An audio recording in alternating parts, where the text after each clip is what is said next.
Hey everyone, welcome to another episode of The Rundown. I'm Sunny Galt. I'm a messenger with United Network News. And our mission is to bring you, of course, the real news, and we put out a lot of content throughout the week. That includes reports from our field messengers, which are average, everyday people going out and telling us what's happening in their community. We have in-depth news coverage that the team and I work on for you guys, where we dive deeper behind the headlines and we give you the story behind the story. And we also have updates from the Global Intelligence Agency as to what's going on in this crazy battle that's playing out here on our planet, this battle of good versus evil. If you want more information about what we do and who we are, you can visit our website, unitednetwork.earth. This podcast is a week in review. So I go through the stories that we've released over the last week. I give you guys the highlights, and this is a great place to catch up on any stories you may have missed. If you're a member, fantastic. If you're not a member, this is a great way to share UNN with those people, because we need as many people finding out about the topics that we're talking about. We want as many people talking about this stuff. This is how we learn and grow from each other. And right now, our reports are available exclusively to our members for that first week, and then they're released on YouTube and Rumble. Just a quick heads up, that may change in the near future. We're still discussing what that might look like. But for now, you have to be a member to get instant access to all of the content. So that is the main benefit. With any information you're consuming, right, that you're watching, listening to online, on the television, on the radio even, think critically. Ask questions. Don't just go with their mainstream narrative. Everyone's pushing an agenda right now, and it's up to you to use your discernment and see through the lies. And fortunately, that's becoming easier and easier to do because our gifts are coming back online. We call ourselves humans, but really we're Homo sapiens. If you are a natural organic being created from the creator of the universe, then you are a Homo sapien, and you're pretty spectacular. I know they want you to believe otherwise, but you're pretty doggone special. And all those gifts that have been dormant for a long time are now coming back online. And so when you kind of start to put these puzzle pieces together, share what you know with others, because we're all trying to learn and grow and just figure this whole thing out. So let's get to the news. Here's the rundown of stories you may have missed this week on UNN.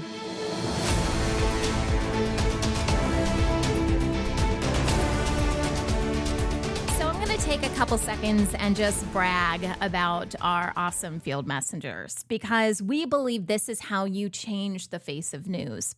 Aren't you guys tired of the same old talking heads on the TV, or maybe even radio, internet, wherever you get your news, right? Everyone consumes it in a different way. But aren't you tired of the same people saying the same stuff? Wouldn't you like different stories from different places all over the world, really? And the people telling those stories are the people that live in those places, that know those places the best. Doesn't that make the most sense? Because that's what our field messengers are. And anyone can become a field messenger. You don't have to submit a certain number of reports. You know, this is really about reporting on what's important to you.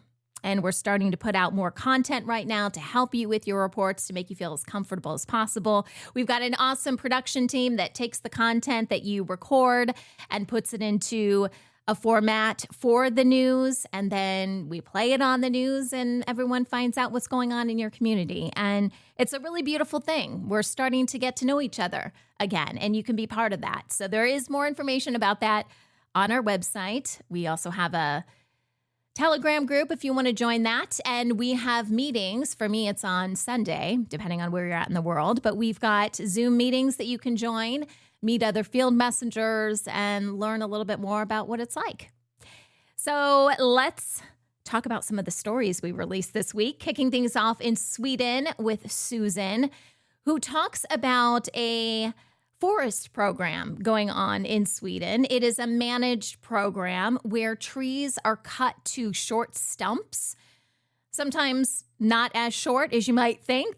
Sometimes there's, based on the video that she showed us, a lot of the stump left, and it's just left to decay. And you may think, oh my gosh, why did they cut these trees down? What's going on? Well, this can help with the ecosystem. So those cut down tree stumps can create homes and food for other wildlife. But there are questions around this, right? Who does this really benefit? How is it helping with the biodiversity? As Susan points out, it's not very pretty. So while it may be helping some things visually, she's not that crazy about it. But it's kind of interesting, right? Sometimes, I think we got to take a look back at some of these things that we have been doing and really start to question the purpose for that. Is this better than just letting Mother Nature do what Mother Nature does? Probably not, but every situation is going to be a little bit different. We have to take a look at this as we restore our planet. Okay, who likes goats? I'm raising my hand right now.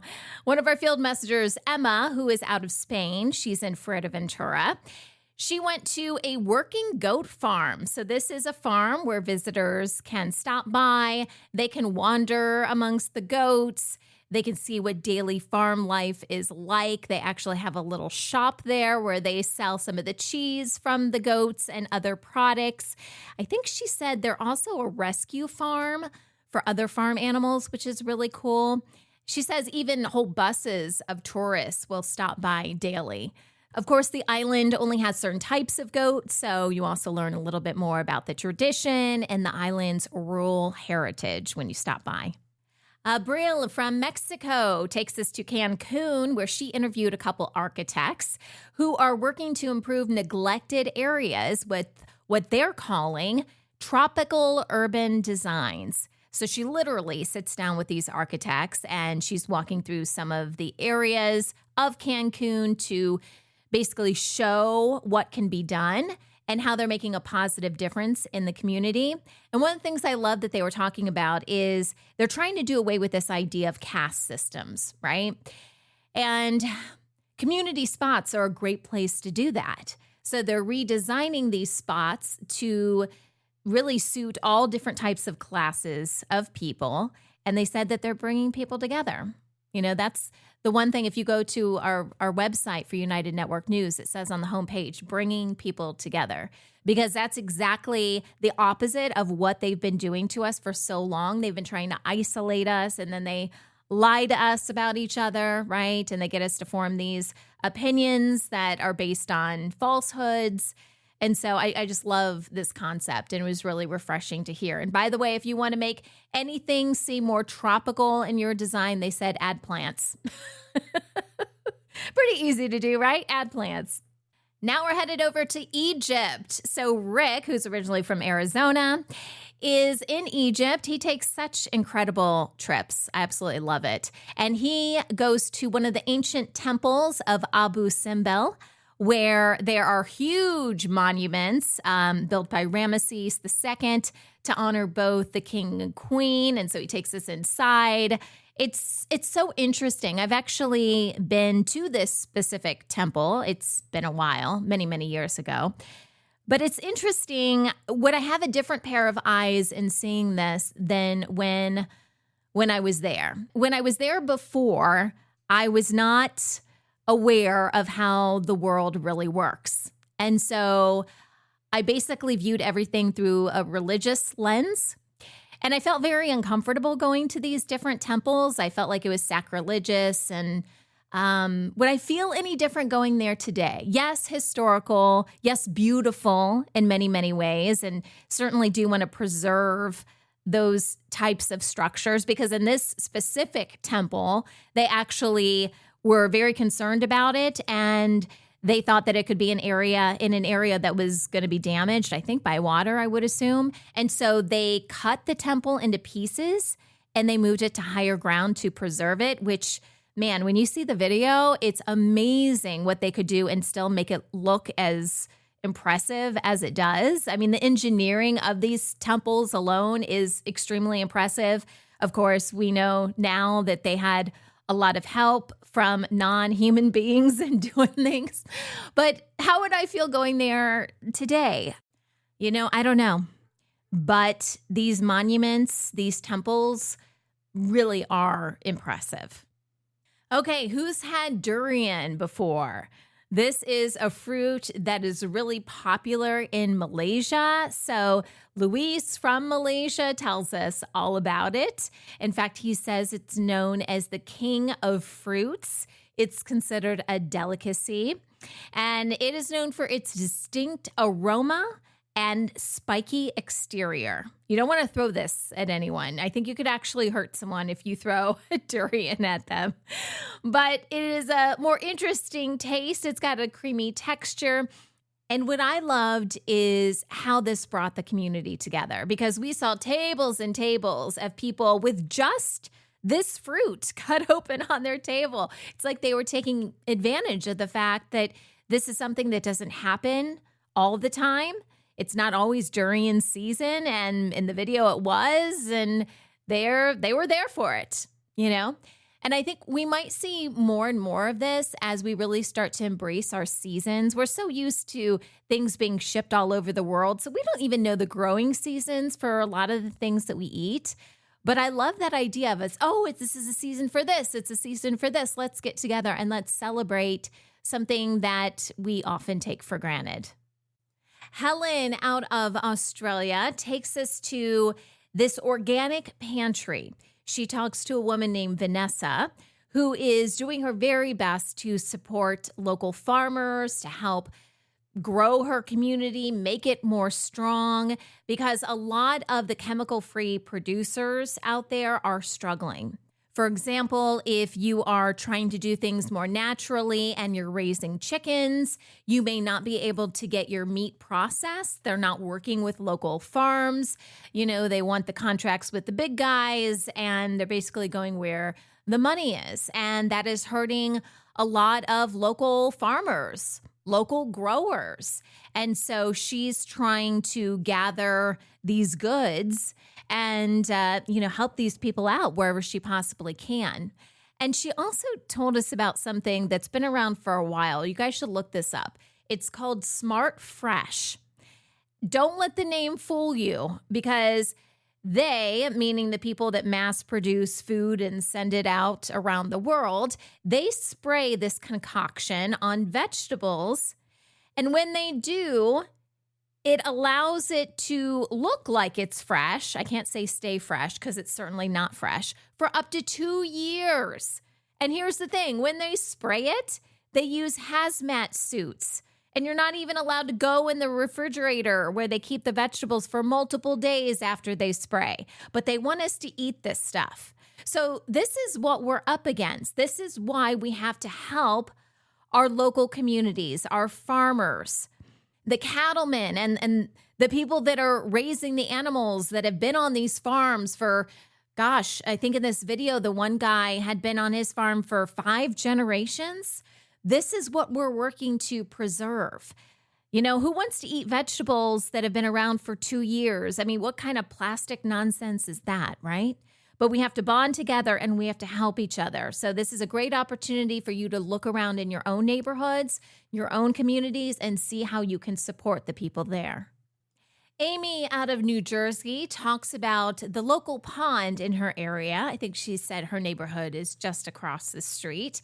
And a while back, they did this beautification project, right? And they put all of these shrubs and things that basically block the view of the lake, the pond, for the people in her community. So even though it's considered a beautification project, sometimes you got to wonder, right? Well, all of a sudden, this little guy, this little beaver comes, and she says in the 50-some years that she's been there, they haven't had any beavers.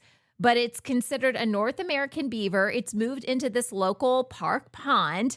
It started cutting down the trees and reshaping the landscape and basically helping the people that didn't want those bushes, all the beautification stuff.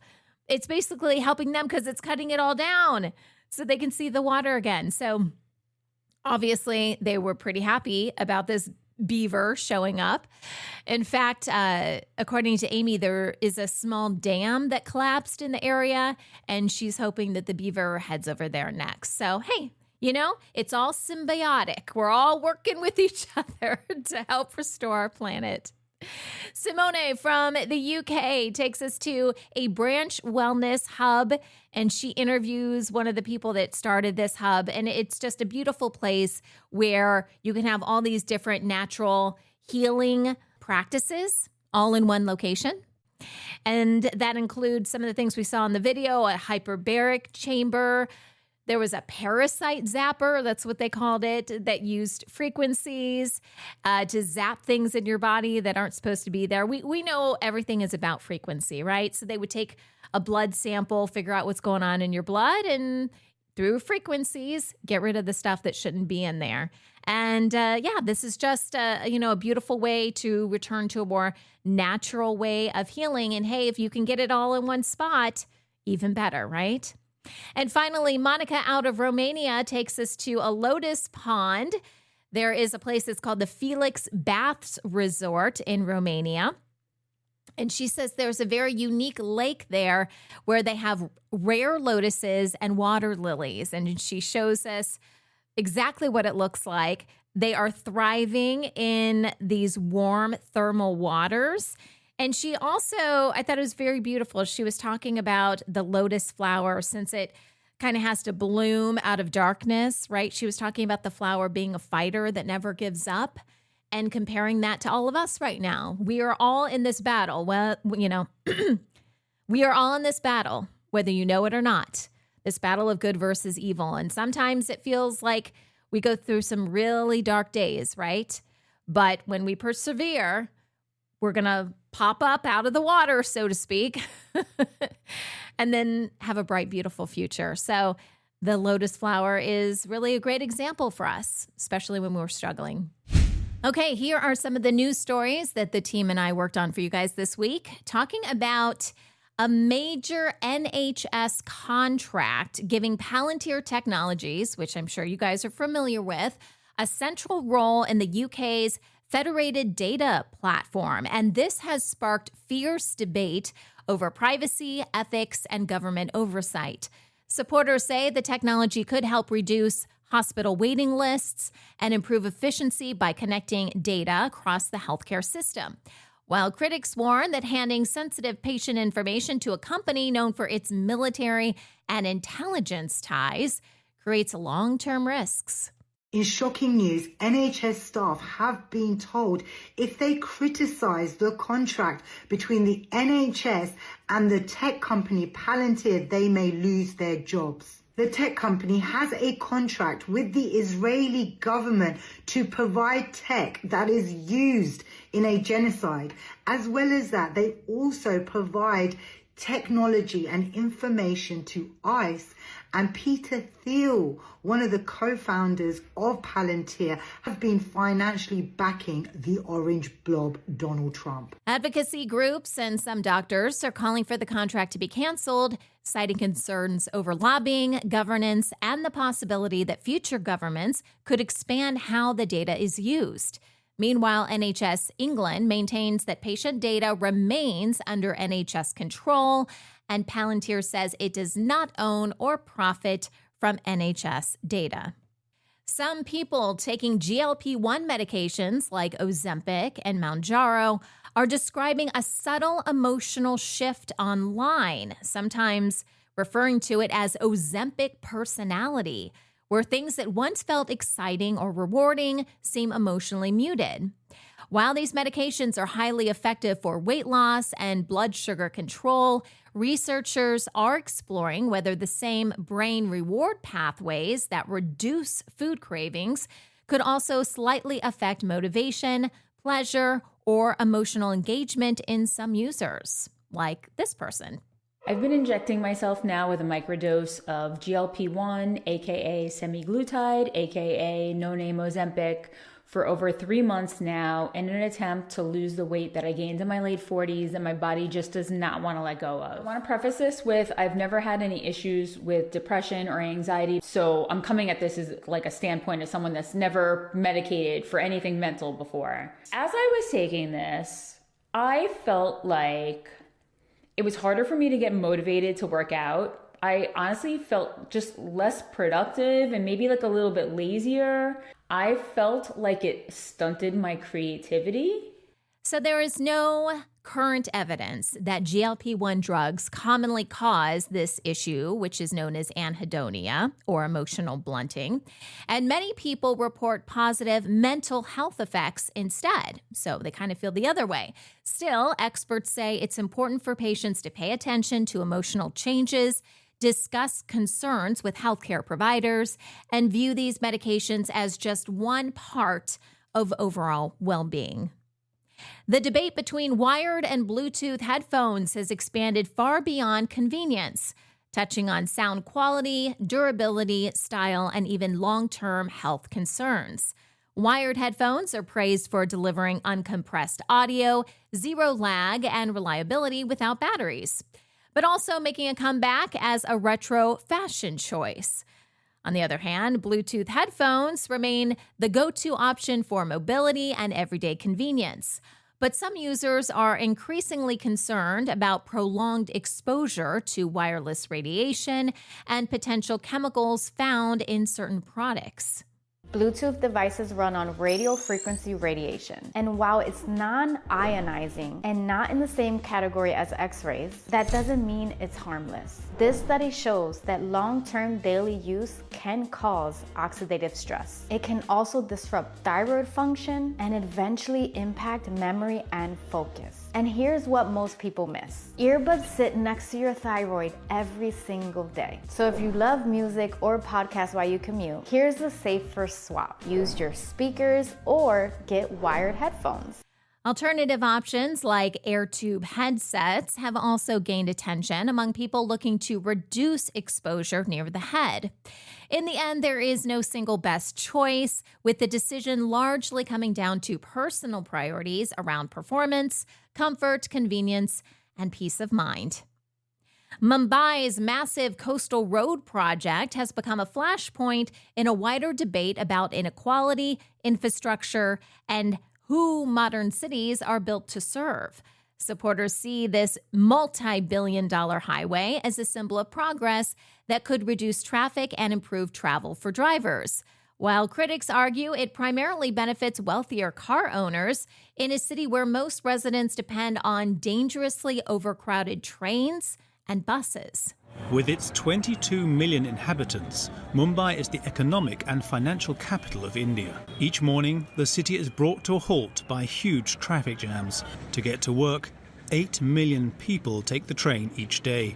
Some never even reach their destination.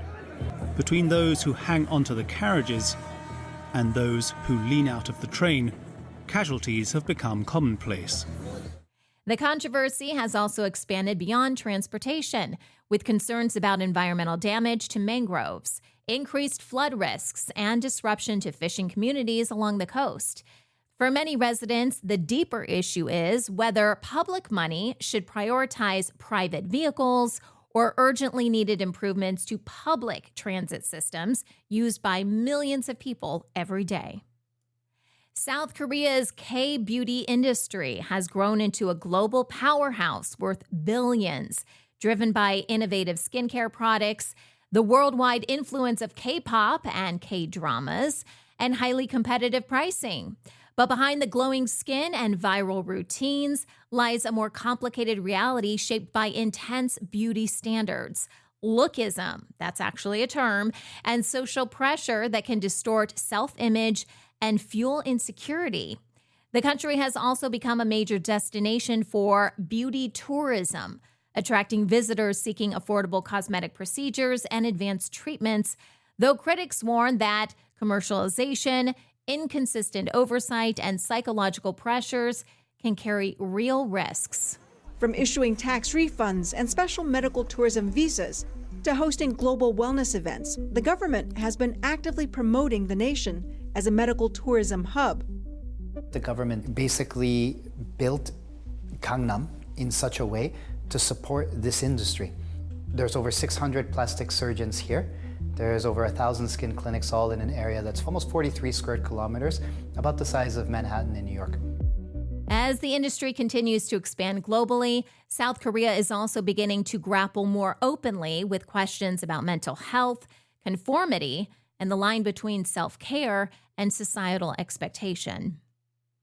A major 2026 conservation report warns that hundreds of migratory freshwater fish species are nearing collapse, with nearly all migratory freshwater fish protected under the Convention on Migratory Species now threatened with extinction. Species like the Mekong giant catfish, European sturgeon, and various salmon and eel populations are declining due to dams, pollution, overfishing, habitat destruction, and climate-driven changes to rivers and wetlands. The dam closes off the river.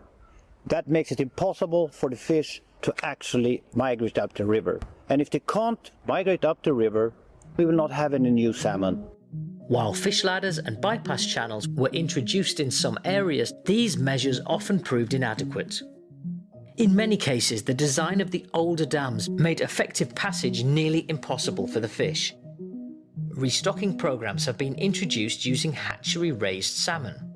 Hatchery salmon often come with a narrow genetic pool. Over time, this reduces the diversity needed for survival in the wild, weakening their resistance to disease, predators, and to a changing climate. Scientists warn the consequences extend far beyond the fish themselves, disrupting ecosystems, food chains, and communities that depend on freshwater fisheries for survival. Still, restoration projects in place, like the Klamath River and parts of Europe, are showing that rivers and fish populations can recover when barriers are removed and habitats are restored. Google is cracking down on websites that manipulate browser navigation, including pages that trap users by hijacking the back button or flooding browser history with fake entries. These tactics, while not always dangerous, have long frustrated users by making it difficult to leave a page or return to previous results. When I first started working in tech, there was this guy I worked with who was obsessed with back button hijacking, and he would use it as kind of like an SEO trick on sites that he worked on. And it kind of drives me crazy because any SEO trick that is like actively making a worse user experience for your users, I think is not worth it and malicious. But some people do this. Basically, the way it works is when someone lands on your website and then they click the back button, instead of it acting as it normally would and taking you back to the previous page you were on, you can actually inject code to hijack the purpose of the back button and take the user anywhere. So when you click back, you stay on the page. You can't get off the page. You just keep clicking back and you're always on the page. Other people do more malicious things where they take you back to a fake Google search results page. They can trick you to download malware or get your passwords, credit card information, all kinds of stuff. So starting June 15th, 2026, Google says it will treat these practices as malicious behavior, meaning offending sites could be downgraded or removed from search rankings altogether. The move is part of a broader push to improve web usability and restore trust in basic browser functions, with Google urging site owners to stop interfering with navigation systems and fix any technical setups that could trigger penalties. The federal Parent Plus loan program in the U.S. has helped millions of American families pay for college since 1980, while it is facing major changes as the government introduces new borrowing caps and stricter repayment rules. With parent loan debt reaching nearly, get this, $115 billion by the end of 2025, so it's even more now. Supporters of the reform say tighter limits are needed to prevent families from taking on unsustainable debt that can last into retirement. Here's someone specifically impacted by these Parent Plus loans. I am 56 years old and I'm an empty nester now, but we got our kids through college, but hindsight, we did not save for their college fund. And so once they got into school, they took out some student loans. They still came up short for tuition, and the registrar's office told us this great thing about a Parent Plus loan. Oh, crap. So, yes. So we took out Parent Plus loans for both my children. Oh, no. And what we did not realize is they gave us the option to defer payments. So for the 6 years that the two were in college, we deferred the payments, not realizing that deferring the payments, not paying even on the interest, but that interest was going to roll over to the balance the following year. Yep. And so by the time that we got them through college, we now have $80,000 worth of debt. Well, these critics, though, are warning the changes could make college less accessible for middle-class families and push more borrowers toward riskier private student loans with fewer protections. As the new rules approach, experts say families will need to weigh college costs more carefully, compare financial aid options earlier, and think more strategically about borrowing decisions. I love how this gets pushed back on the families, like it's the family's fault, right? It's the family's fault that college is so expensive. And finally, an investigation by China Labor Watch has raised concerns about labor conditions linked to BYD at its EV factory construction site in Hungary, where migrant workers from China reportedly faced long hours, poor housing, unclear contracts, and limited freedom due to subcontractor-controlled visas and employment conditions. In September, the nonprofit China Labor Watch received an anonymous complaint from a worker at the Hungarian construction site. He said BYD signed him on for a 6-month contract, but construction delays made it so his last day kept getting pushed further and further back. He was then told if he wanted to leave early, he wouldn't be paid, and he'd have to pay for his own flight and visa fees back to China. China Labor Watch then secretly interviewed 50 employees at the Hungarian site and found conditions that were startling. 9, 10, even 14-hour workdays with no overtime and no rest. They work 7 days a week with no access to medical care and no way to lodge formal complaints. The report warns that such arrangements can leave workers vulnerable and difficult to protect under local labor systems, especially as BYD expands into the European EV market.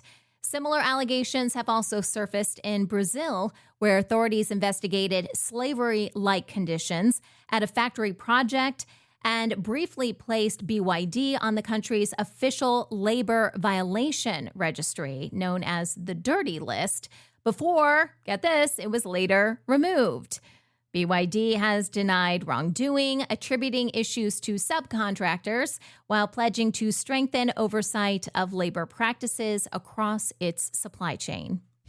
So I don't know about you guys in your areas, but it seems like our national news is really all over the place here in the U.S. When it comes to what the government is doing or what they're not doing, they cannot get their stories straight.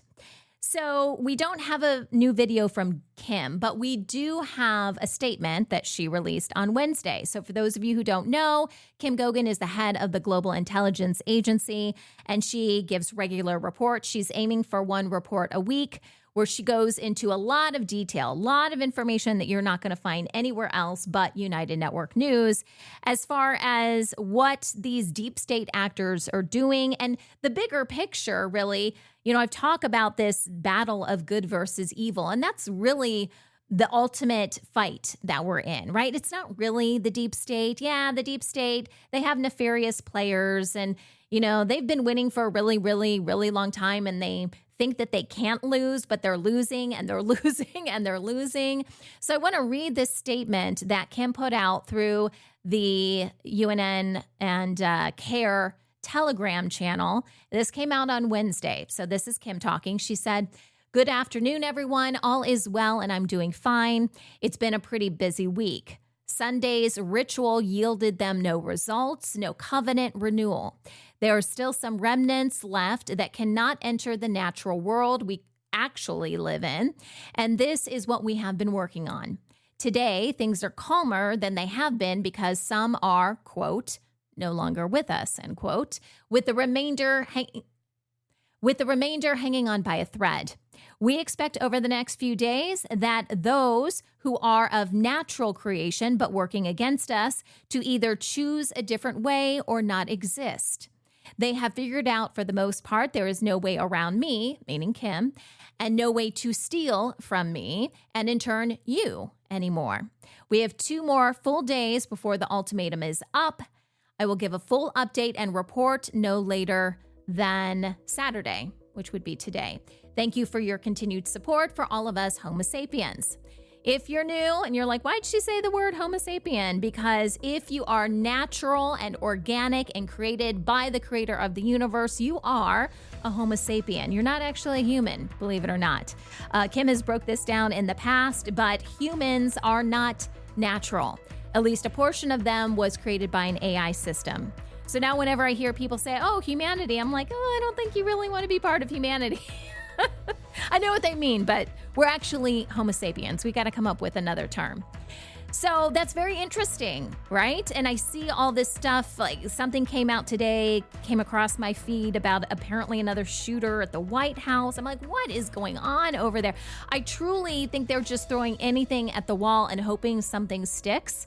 But these narratives are not matching up. They're all over the place. And who knows what will happen by the next time Kim is able to get out a report. She said today, but you guys, we don't know what's happening behind the scenes. And I'm sure she wants to get out a report as quickly as possible. And hopefully we'll get one, this weekend. We'll see. She'll do it as soon as she possibly can. And that wraps up this episode of The Rundown. Again, if you guys would like more information about who United Network is and what we do, you can visit our website, unitednetwork.earth, and consider becoming a member. That will give you instant access to all the reports as Kim puts them out, all the information. You get all of our news. We put out the news 3 days a week right now, and anything else that we put out there. You guys get instant access to it all. Well, this is The Rundown, and I'm Sunny Galt for United Network News, signing off.